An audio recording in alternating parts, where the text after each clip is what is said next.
It's 7:45 a.m. and we're ploughing through Saskatchewan. We're already 2,500 kilometres deep into this epic 4-day crossing of Canada. Let's recap how I got here. I'm on the Canadian, Canada's greatest train and one of the world's epic train trips. We left Union Station in Toronto 2 days ago and we'll be doing the whole route to Vancouver. It's midsummer and wow, is this a beautiful country.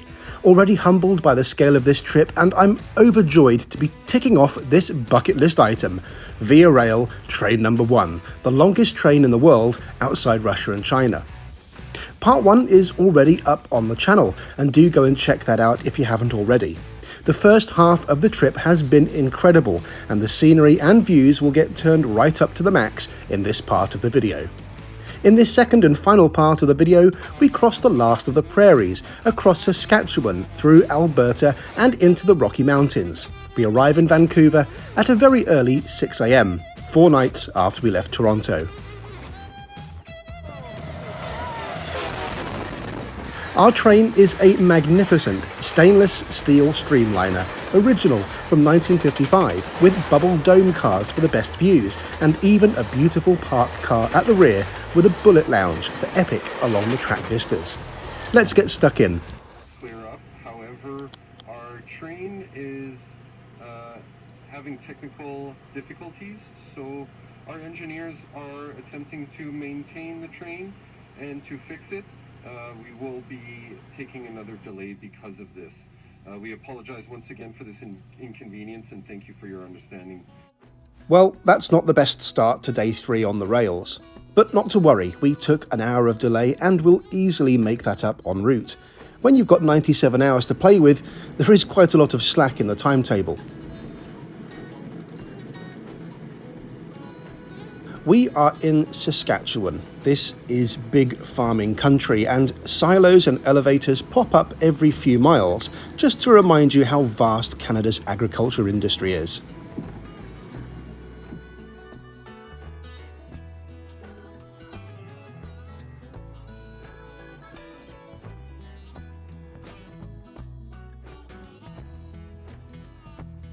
Saskatchewan. Easy to draw, but hard to spell, as the saying goes.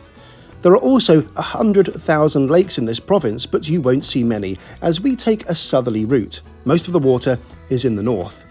We do, however, cross the South Saskatchewan River, which is our reminder that the provincial capital, Saskatoon, is just a few minutes away.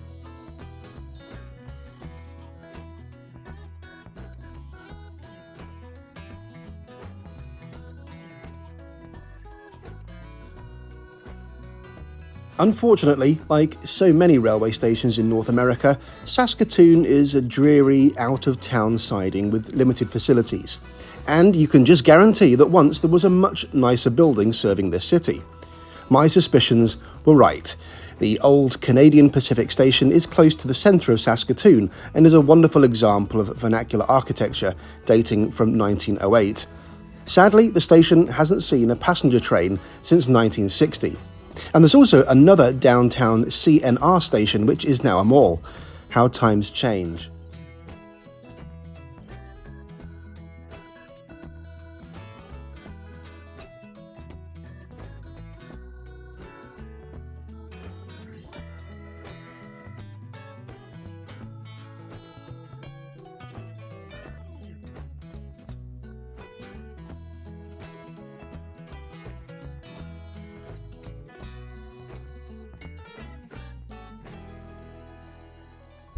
We've been travelling across the Canadian prairie since yesterday evening, all the way through the night and all of today. All of the scenery, all the way up to Edmonton today, is going to be flat. It's all prairie land here.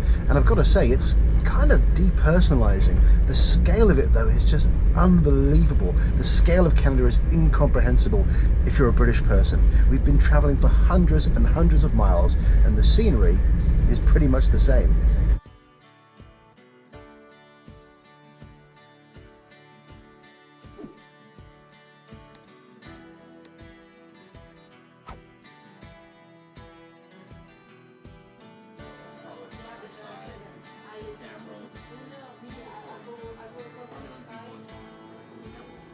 Just after Wainwright, Saskatchewan, we're treated to a rare thing on the prairies. We soar over the Battle River on the Fabian Trestle, giving a much-needed third dimension to today's scenery. Over this video and the last one, you will see and hear lots of different place names, some of which, like Saskatchewan and Winnipeg, have Indigenous origins. Language brings colour to a place, and immersing yourself in language really accentuates your travel experiences. You might even catch announcements in this video in French too. Canada is a bilingual country, but try as I might, I was pretty embarrassed not to be able to understand a lot of the French announcements. As you know, I'm supposed to be able to speak French.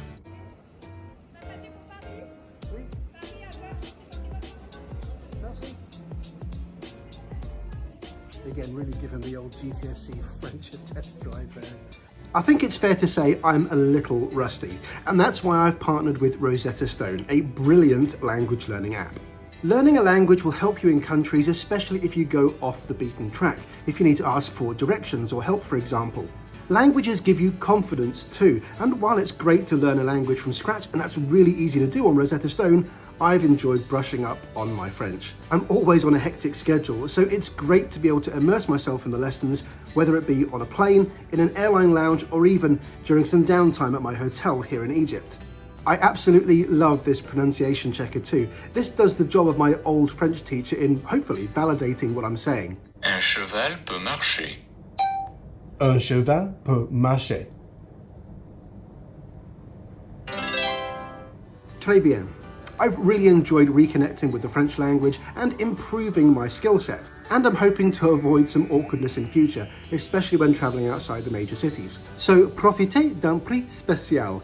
Take advantage of a special price using my link in the description below. Rosetta Stone's lifetime subscription is normally worth €349, but with my special link in the description, you'll get 50% off, meaning it'll cost you just €174.50. And there's a free 30-day money-back guarantee, so if you don't like it within 30 days, you can cancel for no penalty whatsoever. So what are you waiting for? Click that link, get started today, and make that long-term investment in yourself.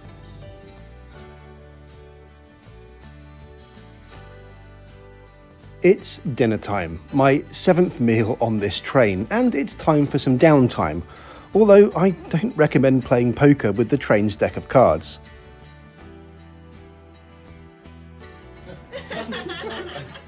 Something's broken.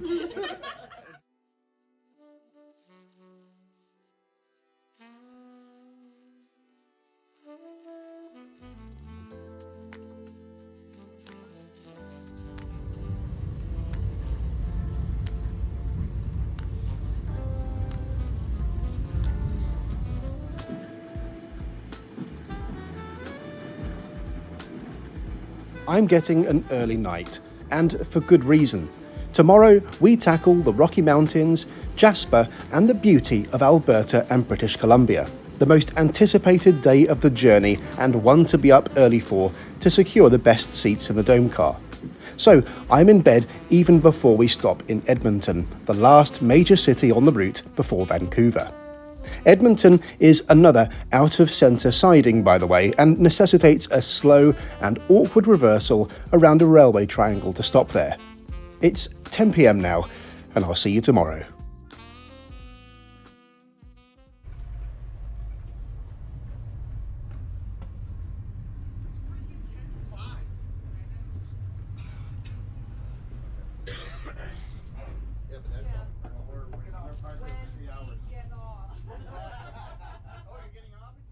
It's very early. It's not even 6 AM yet, and that means none of the host staff are on duty to make coffee. Yuck, this is last night's cold dregs. Hey, look, it's steaming, it's hot. Have a working bathroom? That'd be awesome. I heard that. Our rooms are going to be vacated really soon. Well, we had to make. Yeah. Probably something on. They said others.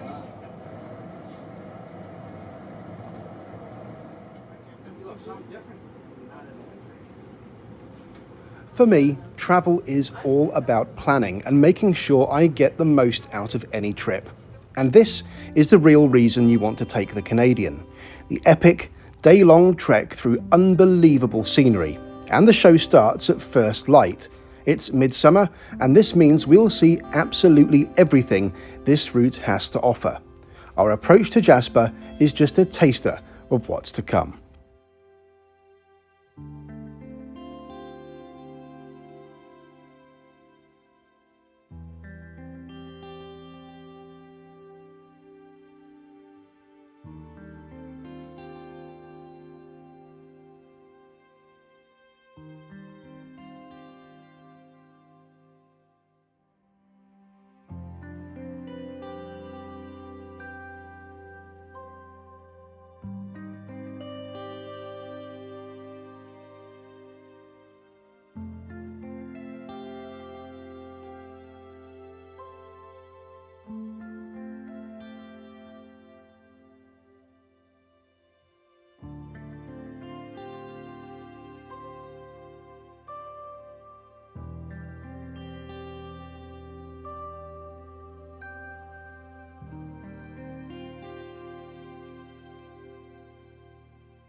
Jasper feels like the entry point to the Rockies and is a popular stopping off point. You don't need to do all the journey at once, of course, or even all of it at all. Many people joined or left here and rented cars. But be warned, westbound, this stop is quite early and there isn't much open in town at 7 a.m. It's so weird, right? Everything's closed. Finally, some proper Canadian culture. You can stay on the train for breakfast, but I really do recommend taking a good walk and having a break from train food. The train stops here until 9:30 a.m, so we've got a good 2 and a bit hours to kill. But don't be back on the train too late. You'll be wanting to secure those unbelievable dome seats again. Trust me.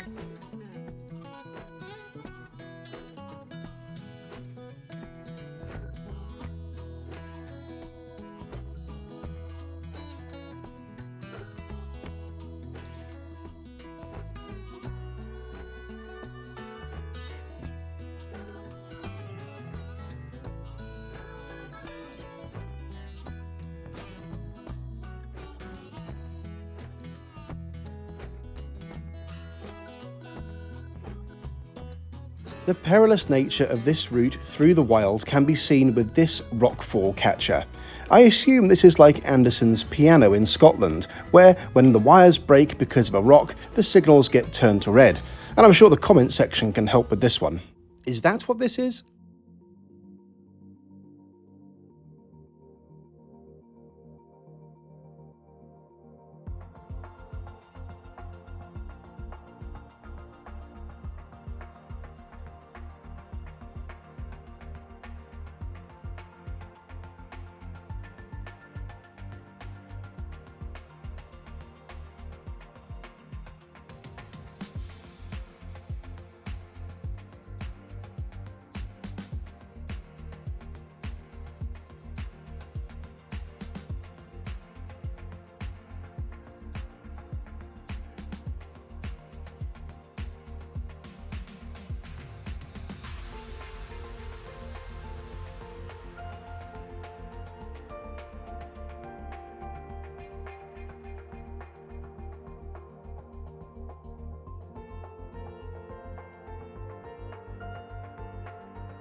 One of the major highlights of the day is seeing Mount Robson, the highest point in the Canadian Rockies.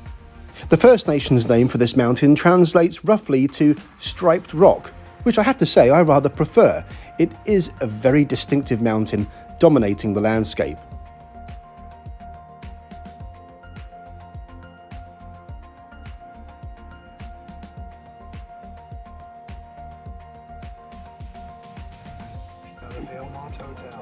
Just a little dirt hole. Yeah, there's the bar. I wonder what type of people would go to that bar. It's called the Log and Rail Bar, look. Yeah, I think we should go there. I do want to say a quick word about dome car etiquette. Please don't hog the seats and try not to get in the way of anyone else's photography. Luckily, this train was full of really courteous people and there was never a problem, but you can take great pictures standing up.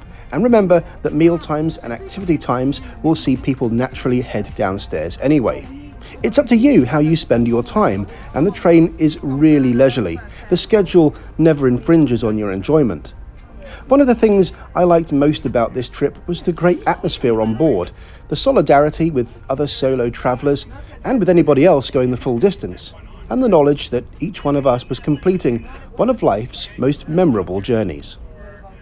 Our fabulous host comes round after lunch with some light bites and a glass of bubbly.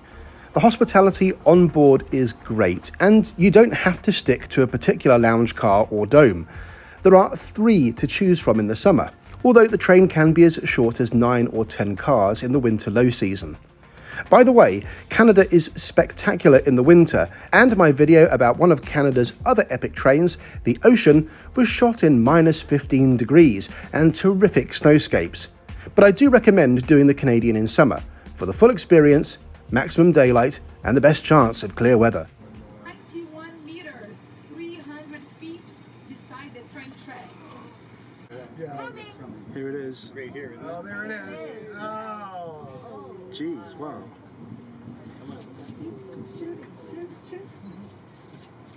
Yeah.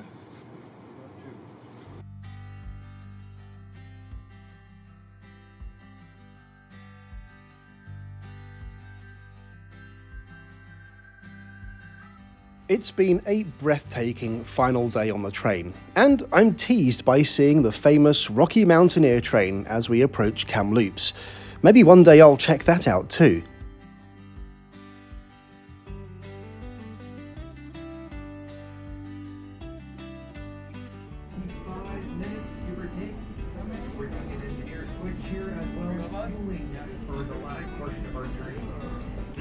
Let's have a little cheers, guys, to our last dinner. Cheers, and thanks for coming with us. Thank you. Cheers. Thank you, guys.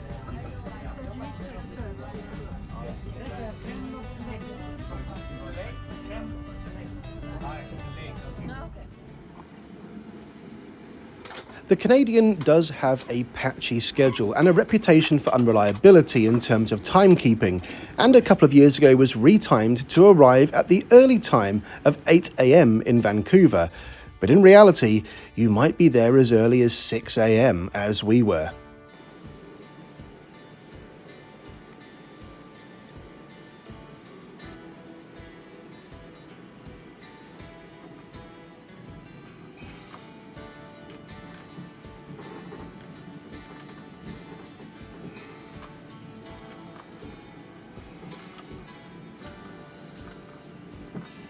Arriving is as low-key as our departure from Toronto Union.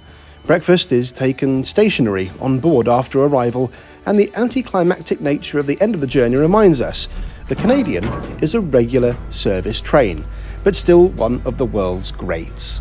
And here we are, welcome to Vancouver. That has been the Canadian. That is train number 1. 4 nights, 4,500 kilometers.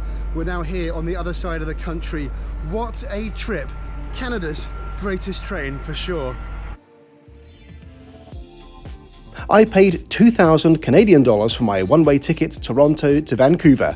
You can shave a few $100s off that if you go in the lower seasons, but really I think I got the most bang for my buck here in the middle of summer. If you want a 2-berth full bedroom, it'll set you back the same price per person, so there are no big discounts for sharing. Section sleepers, or couchettes as they're called in French, go for about 1,200 Canadian dollars, but prices are variable according to availability, and all can be bought on Via Rail site, which will give you all of the options for all classes of travel and is the first place you should go if you want to know how much your train trip will actually cost. And of course, you can travel between any stations on the route. You don't have to go all the way. You can join and alight at midpoint stations. I hope you've enjoyed this 2-part video of this most amazing train trip. Thank you so much for following me. Please do leave a comment and thumb the video up if you liked watching it as much as I enjoyed filming it. That's the Canadian Via Rail train number 1.